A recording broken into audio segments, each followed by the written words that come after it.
Hello. Thank you for watching.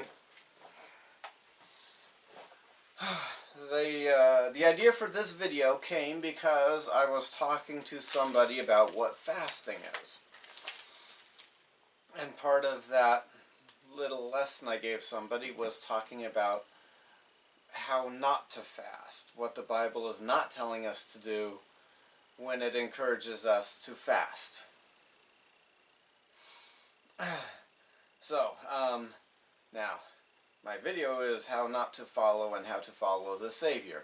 Jesus is a great example, the best one ever for us. But that does not mean we should try to do every little thing he did.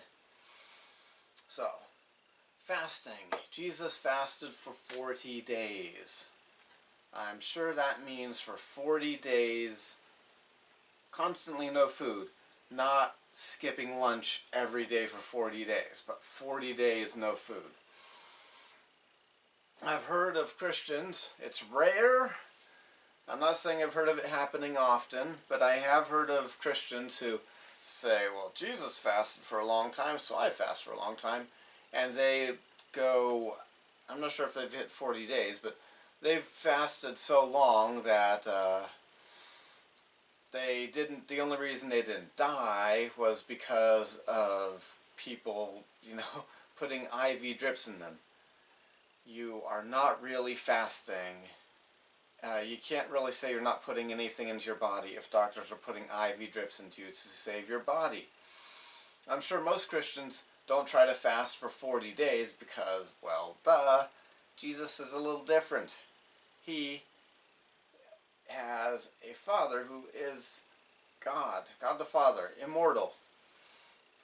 And he got some abilities because of that we don't have. So it is good to fast, like 24 hours, not 24 days, not 40 days. Just keep your fasting to 24 hours. God does not want us to hurt ourselves, and the 24-hour fast doesn't hurt you if you're not diabetic or hypoglycemic. If you are that, or some other medical condition where fasting is a bad idea, then our Father in heaven knows it, and he accepts the most that you can do. It does not demand you to hurt yourself. I've never heard of somebody trying to walk on water, but just in case somebody was thinking about it, don't jump out of a boat in deep water without a flotation device on, because Jesus walked on water and expect to walk on water. Jesus promised people miracles, and he came through with every promise he made. You're not Jesus. Unless Jesus is watching this video, and he knows I'm making it because he knows everything. But if you're not Jesus Christ, the Messiah, don't promise miracles. One last way I've heard of people trying to follow Jesus, but they were doing the wrong thing, was by avoiding marriage. There's several reasons for me to say this. One, the scriptures do not say Jesus was not married. Now, not telling us that somebody did something is not the same as telling us they didn't do it. And marriage is not a bad thing. We can safely assume, we can be certain, that Jesus did not do things that were sins. So even though the Bible does not clearly describe Jesus violating the law of chastity, we can be sure Jesus didn't do it, even though it doesn't say that. But marriage is not a bad thing. There's a verse in the Hebrews or Galatians that uses a term in the King James translation, the marriage bed is undefiled. Marriage bed being a metaphor or a euphemism. Euphemism is a more accurate word for that.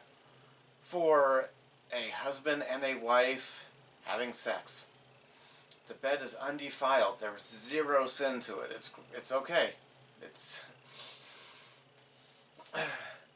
Alrighty. So people should not avoid marriage and claim they are following Jesus for those reasons. the scriptures don't tell us Jesus did not get married. Maybe he did. I'm not certain he did, but I'm very open to the possibility, that he did get married. And marriage is not a bad thing. In fact, I think you're doing the opposite if you avoid marriage when the opportunity is there for you, because marriage is a good thing, and Father in heaven has commanded us to try to get married. He told Adam and Eve to fill the earth. Well, how do you fill the earth? You have to make babies. I don't think that commandment to fill the earth was only for Adam and Eve, or only Noah and his wife, and every generation after that. God doesn't want to make children. Alright, now I've gone over the do nots.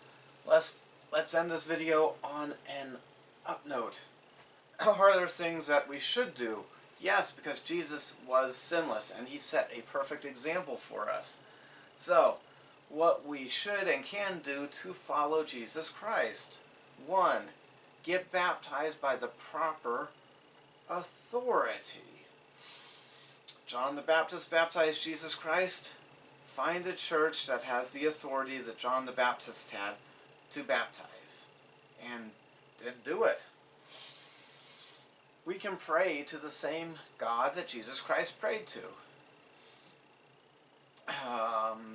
After the resurrection, when he saw one of the female disciples, Jesus said, "Tell the brethren that I go to my God, and my Father and their Father, and my God and their God." So Jesus Christ did look at Father in heaven as being above him or greater than him, and he prayed to him. We should pray to that same Father in heaven, because, like Jesus said, he is Jesus' Father and our Father, and Jesus is God and our God. We should obey the commandments like Jesus.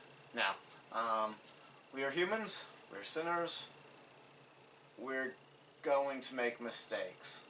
But if we're sincerely trying to obey the commandments like Jesus, we will have a lot less sins that we will need to clean up with the atonement of Jesus Christ than we would if we say, bleep it, I'm just going to do whatever because I know I'm going to sin anyway.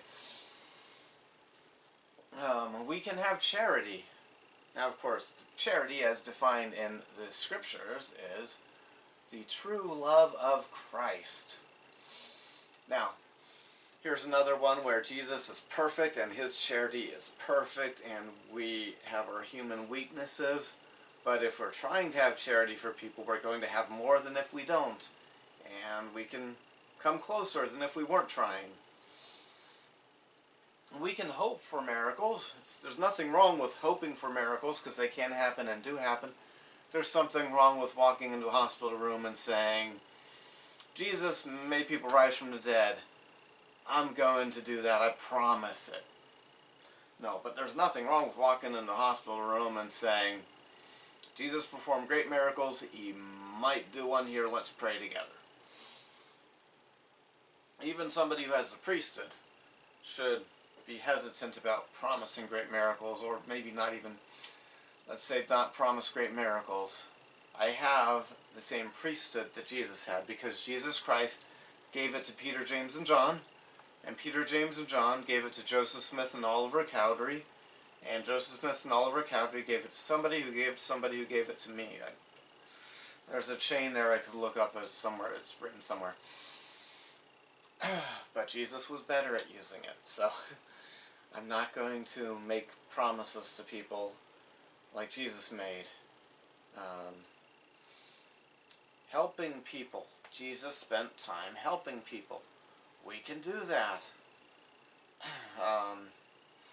Some of the help he did was miraculous healings. Don't promise miraculous healings.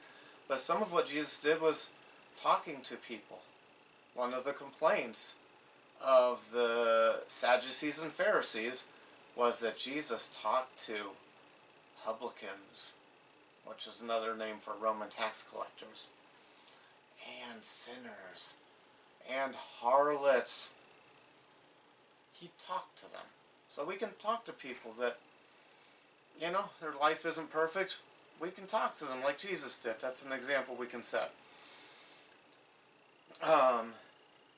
Jesus taught people the truth. We can, and as far as we have the truth, teach it to people. How do you get the truth? Read the scriptures. All of the scriptures. And keep up to date on the clarifications and more detailed teaching given by God's true and living prophets in our dispensation. So, help people, teach people. Alright. So, thank you for watching. Now you've got some food for thought about how to follow and not follow Jesus Christ. Have a good day.